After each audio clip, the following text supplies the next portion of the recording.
Hey everyone, welcome back to a deep dive. Oh, great to be here. Today we're pulling up a stack of your sources. We've got articles, research papers, even some forum chat. And we're plunging right into the world of Thailand's biggest banks, SCB, KBANK, and BBL. That's right. Think of this as your shortcut through all that material. Exactly. Our mission is really to pull out the critical insights. We'll look at their recent performance, their, very different strategies, actually. Yeah, very different. And what it all might mean from a financial angle. What are the numbers telling us? Precisely. We're going to unpack the data, look at their visions for the future, and also touch on the challenges they face. It's quite a landscape. It is. So let's maybe start with the lay of the land. Recent performance, according to your sources. Okay. Looking at Q1 2025, the results were pretty interesting. KBANK actually posted the highest net profit figure. The biggest number? Yeah, 13.791 billion THB. But the growth was quite modest, just 1.08% year over year. Okay, so highest profit, slow growth. What about the others in that same quarter? Well, BBL showed really strong growth. Their net profit was 12.618 billion THB. Right. But that was up nearly 20% year over year, almost 19.90%. Yeah, okay. And the sources highlight that was strongly driven by interest income. Got it. And SCB. SCB was right there too. Yeah. Strong, stable performance. They posted 12.502 billion THB net profit. Okay. Which is up a solid 10.82%. So all three growing in Q1, but BBL really jumped percentage-wise. Did the sources give a bigger picture look back, say, at full year 2024? They did, yeah. The Amarin source looked at the full year 2024. And system-wide, SCB actually had the highest profit then. Okay. 49.23 billion THB. That was up about 2.66% from 2023. And interestingly, that source named them Bank of the Year for the third year running. Third year, huh? Yeah, but BBL also got a Bank of the Year mention from that source too. Their 2024 profit was 45.21 billion, up a healthier 8.59%. Interesting. So different sources, slightly different time frames, but showing consistent strength for these guys. Okay, moving on from the numbers. This is where I think it gets really fascinating. The strategy part. Exactly. How they're positioning themselves. Your sources show really distinct paths. Let's start with SCB. Right. SCB, according to these materials, is going through a pretty fundamental shift. They're moving to that SCBX holding structure. Right, the parent company. Exactly. And there's a huge focus on fintech, new age investments, they call them. Their strategy slogan is digital bank with human touch. Okay. But they're also explicitly, and this is quite bold, aiming to be an AI-first bank. AI-first bank. Okay, what does that actually mean in practice based on the sources? Well, it seems to mean integrating AI pretty deeply across the board. Like how? They've introduced AI for, and this is their term, 100% loan approval in retail, hire purchase, and small business segments.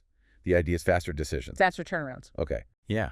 And they've got AI tools like an advisory chatbot on SCB Connect and this My Alert service. My Alert. Yeah, uses AI for hyper-personalized investment advice, apparently monitors portfolios 24/7, pulls in market insights from their own experts. So very customer-facing AI. Yes, but also internal.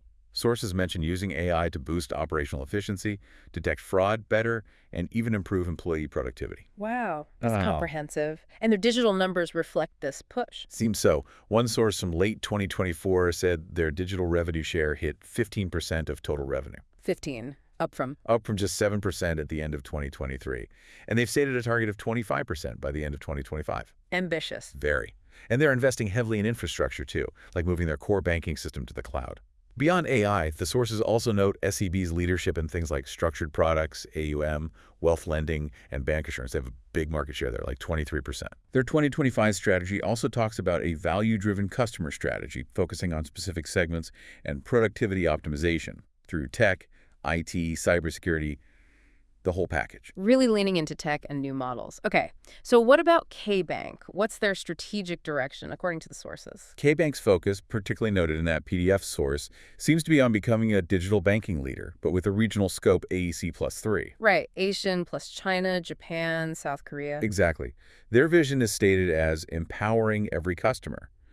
And the MeTrade source really highlights their traditional strength with SME and retail customers. And their app, right? KPLS. Yeah, KPLS gets mentioned a lot. Huge user base, known for being feature-rich. It's sort of their spearhead for digital banking leadership. So KBANK, digital leadership, strong SME retail focus, regional ambition. Got it. Yeah. And BBL, what's their story? BBL's emphasis seems quite different, more traditional perhaps. Strong focus on international expansion. They have a really broad network of physical branches across Southeast Asia and China. The sources consistently point to their financial stability and leadership in large corporate lending. The big clients. Exactly. Their 2025 strategy uses the phrase quality growth. Quality growth, meaning? It seems to mean supporting their big corporate clients as they expand in ASEAN and Asia. There's also a strong focus on sustainable banking and responsible lending. Okay, ESG angle. It seems like it. They also aim to be a platform partner, collaborating on online sales channels, maybe embedding their services elsewhere, and building a data-driven organization, mentioning a data lake project. Interesting. So 3 quite distinct plays. SCB all in on AI and fintech transformation. KBANK driving digital for retail SME with regional goals. BBL focusing on international corporate clients, stability and sort of quality over quantity growth. That sums it up pretty well based on these materials. Okay, so how do these strategies and their performance translate into financial health metrics? Your sources had some key ratios as of June 2025. They did. Let's look at the ones investors often focus on. PE, PBV, ROE. Right. For KBank. PE was 7.5, price to book value, PBV was 0.8, and return on equity, ROE, was 10.5%. Okay, 10.5% ROE. For SCB, PE a bit higher at 8.9, PBV similar at 0.79, and ROE slightly lower at 9.17%. Right, and BBL? BBL had the lowest PE at 6.8 and the lowest PBV at 0.7. Their ROE was 9.8%. Lowest PE and PBV for BBL. That price-to-book metric, one source specifically flagged it as important for banks. Can you just remind us simply what PBV tells us? Sure. It compares the bank's stock market price per share to its accounting book value per share, basically. Assets minus liabilities on paper. Okay. So a PBV below 1, like all 3 have here, might suggest the market values the stock at less than its net asset value on the books. Suggesting it could be undervalued. Could be, but it can also reflect market worries maybe about the quality of those assets or future profit potential, right? Yeah. It's not automatically a buy signal. That makes sense. And maybe explains that forum comment one source included. Someone wondering why SCB's stock price seemed lower than the others despite good performance and dividends. Exactly. It shows that market valuation is complex. It's not just about the latest profit number or the dividend yield. It's about future expectations, perceived risk, the whole strategic story we just discussed. Right. Beyond those market ratios, what about their underlying financial muscle, like capital buffers, provisioning for bad loans? Yeah, the Ameren source gave some end 2024 data on that. Capital adequacy, the BIS ratio, looked strong for all of them. How strong? SCB had a BIS ratio of 18.92% with Tier 1 capital, the really core stuff at 17.82%. BBL was even higher, 20.35% BIS ratio, Tier 1 at 16.96%, well above regulatory minimums. So well capitalized. And that coverage ratio mentioned, provisions. Crucial metric. Yeah. It shows how much they've set aside specifically against potential bad loans, the NPLs. A higher ratio means more cushion, more caution. Okay, and the numbers. SCB's coverage ratio at end 2024 was 152.3%. Pretty decent. And BBL, given their lower PBV and conservative rep. Significantly higher. Really stands out. Their coverage ratio was the highest in the system at 334.3%. 334%, that's a massive cushion. It is. It really underlines that cautious, stability-focused approach we talked about. They also had the highest asset growth among the 3 in 2023, interestingly, up 2.1%. Okay, so BBL is very conservative on provisions, but still growing assets. Fascinating mix. Now, your sources also talked about why bank stocks generally are still getting attention despite, economic headwinds. Yes, there are definitely reasons mentioned. A big one is dividends. The payouts. Exactly. Large Thai banks historically have been pretty reliable dividend payers. And sources noted expectations globally for banks to increase dividends and maybe share buybacks in 2025. And SCB specifically. SCB was highlighted for a high payout ratio, 80% last year, aiming to keep it. One analyst flagged them, along with TTB, as having attractive dividend prospects. So that income stream is a pull. Passive income. Yeah, what else? Well, there's the hope for a cautious economic recovery. If things pick up, even slowly, loan demand should increase from businesses, households. Right, more lending. Some analysts also feel valuations, like those PE and PBV ratios we saw, aren't overly stretched for some banks right now. Maybe there's value there. Okay. And then there's this whole trend of banking ecosystems, integrating more services onto digital platforms like SCB Easy or KPLS. That's seen as a new growth avenue beyond just basic banking. Okay, so dividends, potential recovery, maybe reasonable valuations, and new digital ecosystem growth. Those are the potential positives. But it's not all clear skies, right? The sources definitely highlighted risks. Oh, absolutely. Major risks mentioned, primarily around interest rates and asset quality. Interest rates first. What's the concern? Well, the central bank's held rates steady lately, but there's a lot of market chatter, expectation maybe, of a rate cut later in 2024 because the economy's been weak. And a rate cut would hurt banks. It could squeeze their net interest margin, or NINS. That's the profit margin between what they earn on loans and pay on deposits. Lower rates generally mean lower margins. Makes sense. And even without a rate cut, NM could still shrink. Why? Because high-rate fixed deposits taken out earlier might mature, and banks might have to offer higher rates now to keep that money, increasing their funding costs. Right, deposit competition. Okay, so rate pressure is one risk. What about asset quality? MPLs. Yeah, that's a big one. Rising non-performing loans. The sources point to concerns particularly among retail customers and SMEs. Why now? Partly the sluggish economy, but also some support measures from the central bank ending, like rules around minimum credit card payments going back up. That could pressure borrowers. And it's not just small borrowers. No, there's also concern about potential defaults from larger companies, maybe in sectors like real estate that are facing challenges. A big corporate default could force banks to set aside much larger provisions, hitting profits hard. Okay, so NPL risk is significant. Anything else? Operating costs. Yes, especially IT costs. Yeah. We talked about the big push into digital and AI. Right. Well, that's expensive. Constant investment needed in IT infrastructure, cybersecurity, new platforms. Sources put IT costs for the group last year around 46 billion THB. 46 billion. Wow. Yeah, about 10% of total expenses. And that's expected to stay high. So even if revenues grow slowly, these costs could really eat into the bottom line. So profits recovered recently, but these headwinds, rate pressure, NPLs, high IT costs could mean profits stagnate this year.